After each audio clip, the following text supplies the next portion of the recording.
comes from a guy who's a deacon in a church in Chicago. Uh-oh. And he says, you tell them, make like a bee and eat your honey. And he's a deacon at... Well, the That man... must be something Murray yeah. would have said. Yeah, Murray Saul is very... Murray, stand up, and Murray is here.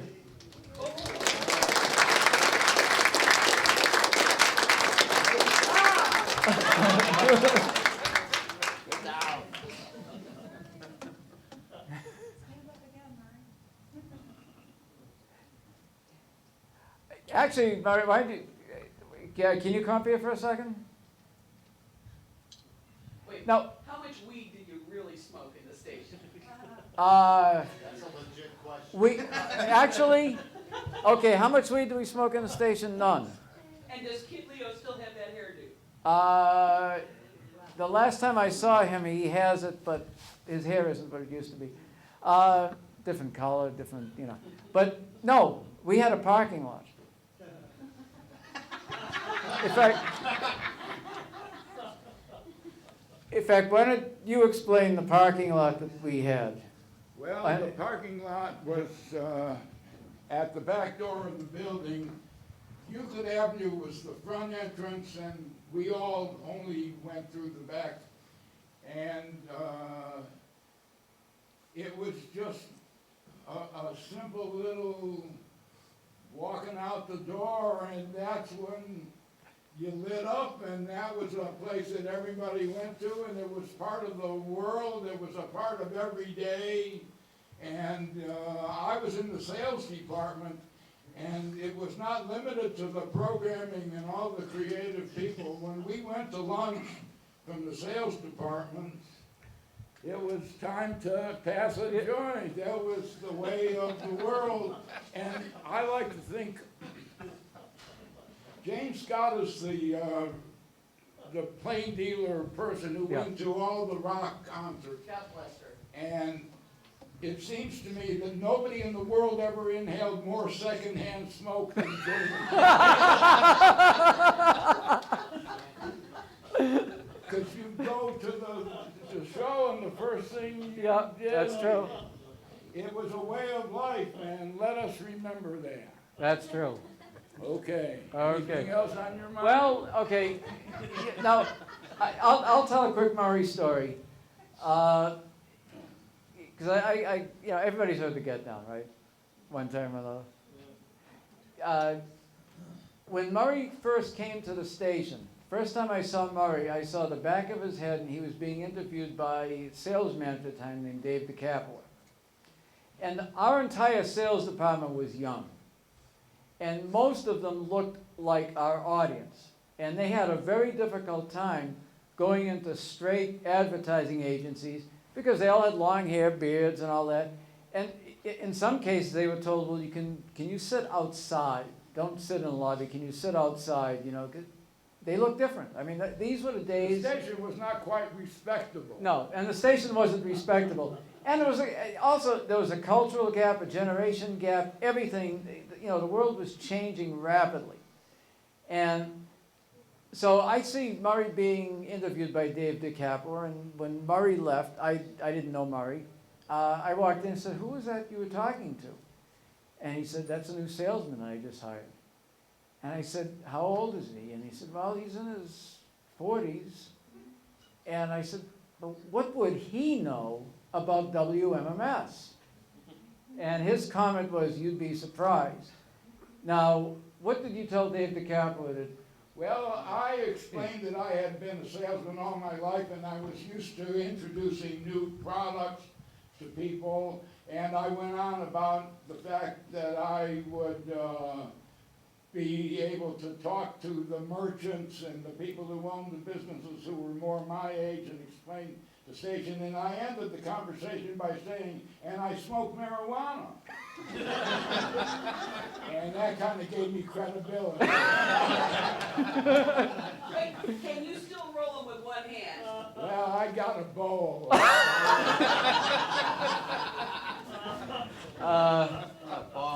Now, the other thing, the Get Down had an interesting development.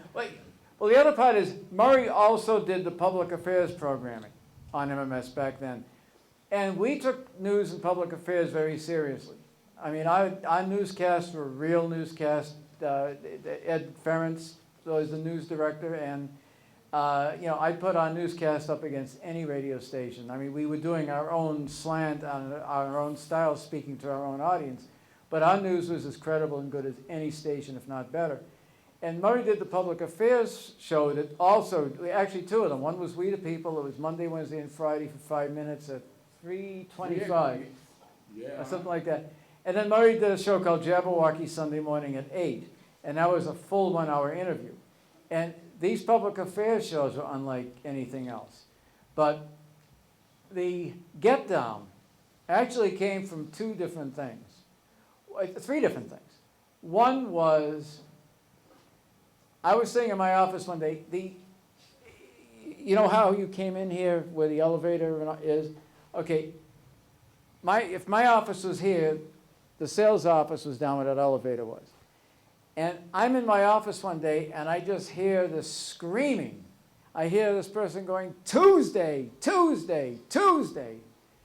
And I'm hearing this over and over again. And so I get up and I walk down and I go to into the sales office, and Murray's desk was at the back of the sales office, and he was facing the wall, so he could only see him from the back. And I'm just seeing his head, and he's screaming into the phone, Tuesday, Tuesday, Tuesday. So I have to find out what's going on. So when Murray gets off the phone, you know, I said, who are you talking to? And he said, well, you can tell that. Well, I had a 90-year-old aunt, and I was on the telephone with her, and I was telling her when I'd be coming over to visit, and I said, I'll be there on Tuesday. And she said, Wednesday, and I said, Tuesday. And she said, Thursday. And so that was the way that one worked. And then the other part is Murray had a party. Well, Murray lived in an apartment with 2 people that from Kent, that went to Kent State. Right. So, I mean, it was a party central apartment. And Murray was having a party there, and Walter Bursky was our sales manager. Some song came on, and Walt started dancing around, and Murray walked out and started saying, get down, get down, get down. So now we have the Tuesday, and the get down, get down. We don't know what to do with it, but I hear these things, and there's something going on. And Murray, I'm trying to think of a way to put Murray on the air, but how do I do that? Murray isn't, you know, this is before we had anything. You know, this is before Murray was doing the public affairs or the get down. So Murray's a salesman, but I hear that voice. So what we would do, Denny Sanders had this unique way of, he would come into the studio literally 10 seconds before his show began. And somehow he was able to get in there, cue up a tune real quick. And, you know, if you remember listening to Denny, I mean, Denny's show was very fast-moving and tight. But to watch him, I mean, you'd have a heart attack, because he would wait till a tune, he'd be talking, a tune is running out, and all of a sudden, oh, wait a minute. And he could just change. He was amazing at the way he could do that. And these are the days when you were playing vinyl, so you had to cue it up and put the turntable, I mean, the whole thing, the needle. And so we decided to play a trick, and at the top of every hour we had the Wrath of the Buzzard, the Home of the Buzzard, you know, all those little IDs that Len Goldberg cut. And so one day we went and played a trick, and Murray recorded, it was Thanksgiving weekend, Murray recorded, the top of the hour was like, a turkey is an animal, and it's a description about a turkey, and then it goes on for like 40 seconds. And, you know, I can imagine Denny, he goes to hit this thing and it's something different. And he's keeping it on, he's listening to himself, it's probably not making any sense to him. And then finally, and here's the biggest turkey of them all, Denny Sanders, just as a joke. But so many people picked up on it, and who was that voice and who was all that, that it was a week or two, it was only like a couple of weeks later that we said, let's try this thing. And actually the very first Get Down ever done was a rhyming one with a lot of echo. And actually Leo, I think, wrote the very first one. Remember it rhymed? It was more like a rhyme. That's a blank. So I remember the first one, and it was like, okay, we're close, but it's not that. And somehow we came up with the slave driver, Yeah. and all those other things. I mean, everything at that station, and we used to get criticized for it. Well, you guys, because they'd ask us a question, how did you come up with this idea? And we'd say, well, it just happened. It just came together. And that literally is how everything happened at that station. That's a fair way of putting it. I have found the Get Down and the It's Friday on the interwebs. And on Friday night, I will post it on my Facebook. The audio of the Get Down, It's Friday, I will post that on a Friday. Well, In all right. deference to you. Thank you, thank you. Gorman has quite a bit on Facebook and. Yeah, well, we all do. Yeah, that's one thing. I have a Facebook page. There are two MMS Facebook pages. One is one that I'm doing, which is tied in with the book. And then there's another one that was started by somebody who grew up in Cleveland but now lives somewhere else, but he maintains this. If you go on Facebook and you just type in MMS, you'll see these come up. And they're interesting Facebook. Murray has a Facebook page.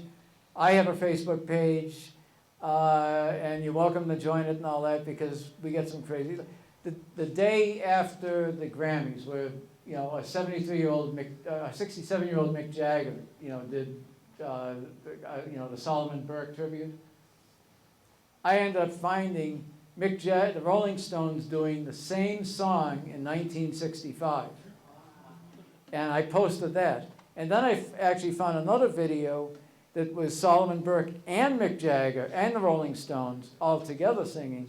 So it's like, our Facebook pages tend to be as bizarre as we are. Here we are. When you had bands in from town, where did you party with them? Where were your favorite downtown parties? Well, there was only the Keg and Quarter. Swingers. Yes, that for dinner and Swingers? Jim's Steakhouse. Jim's Steakhouse too. I mean, we'd have dinner at different places, but the Keg and Quarter was, and it's Swingos, the whole. That's where everybody stayed. That's where and all the rock bands stayed. And I remember having dinner with Gene Simmons and Kiss and all of that Yeah. before they really. yeah, And oh, yeah, Swingos. And we would have, the record people would party us a little bit at Swingos. Yeah. That was, I was gonna ask something else, but believe it or not, Dave DeCappo was my father-in-law. Oh my God. And now I wanna know. Joe Orange is a friend of mine. That's right, that's my brother-in-law. Yeah. Now I wanna know, how much pot did he smoke? Can you explain? I don't think Dave, well, I never saw Dave DeCappo smoke a joint. neither did I. That's the appropriate response. But, Just an aside to show you how memorable John is, Artie Kornfeld came into town to do a lecture at Akron University back in October, and unfortunately we didn't get to have lunch, but he remembered John from back in the day in an interview that he had with John and Kid Leo in the studio. yeah, we had, He spoke very highly of you. yeah, Artie Kornfeld. Artie was one of the Woodstock Right, runners. right. And, it was funny, because actually you were there that night. Okay. You don't remember, but you were there. We were having dinner with Lindsey Buckingham, Right. and for some reason, now this is after the Cake and Quarter was gone, but we were out in Independence. What was that, a Hilton or something? And we're having dinner at this restaurant in Independence. And it turned out Artie Kornfeld was in town, and Lindsey Buckingham was in town, and I ended up introducing Lindsey Buckingham and Artie Kornfeld, and Lindsey Buckingham was excited because Artie Kornfeld, before he did Woodstock, and was part of the three principals in Woodstock, also wrote a lot of the old Jan and Dean songs. And he was very much into the whole surf music thing. He also was the guy that really invented bubblegum rock. So, I mean, Artie Kornfeld had this amazing history. And so it was just one of those crazy nights where, there's Lindsey Buckingham, who I was a big fan of. I loved his guitar playing. I loved Fleetwood Mac. And you were there, we were all there, and that was one of those incredible nights. Artie Kornfeld should remember it, because that was really one of those nights that we were just talking about music all night. when I was with the record company, I remember lunch with Lindsey Buckingham at Jim's Steakhouse. Jim's Steakhouse, and he was, Right, Jim's Steakhouse, when we used to, as the Get Down developed, and seafood, well, Jim's Steakhouse. Jim's Steakhouse, and when we used to do the Get Down, even though the Get Down was roughly 6 minutes long, sometimes a little longer, we would get the plain deal of the New York Times. Right, and I would scribble down stuff Yeah, all during the week. Yeah, and we would all scribble, and then we would get together, we'd have lunch. Sometimes we'd have to have a couple of lunches to get it together. And we'd just talk about things, and from there came in the inspiration and whatever that, sometimes it was topical depending on the news.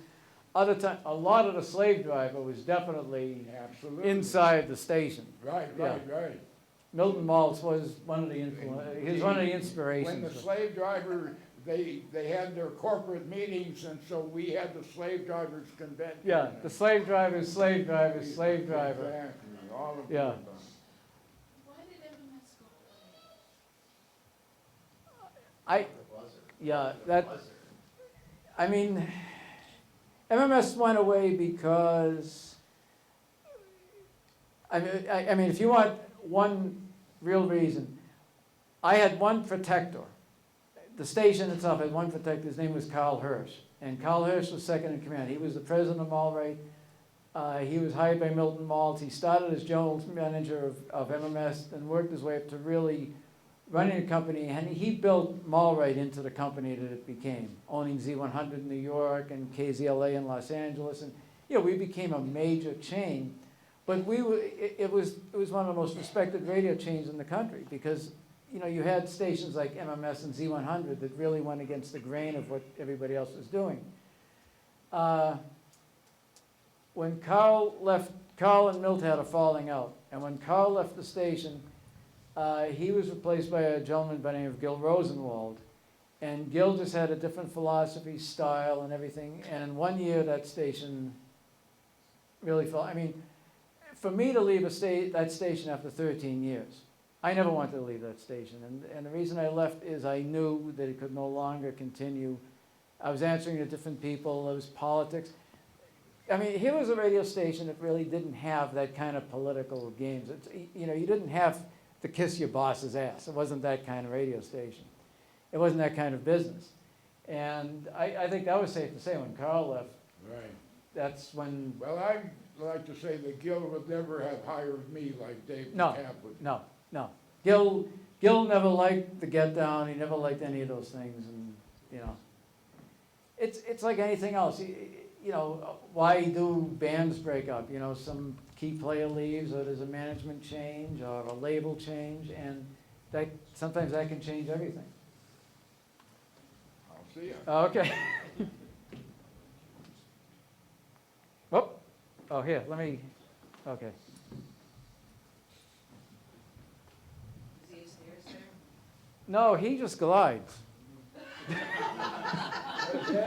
She asked if you had stairs there, and I said, no, you just glide. Oh, exactly.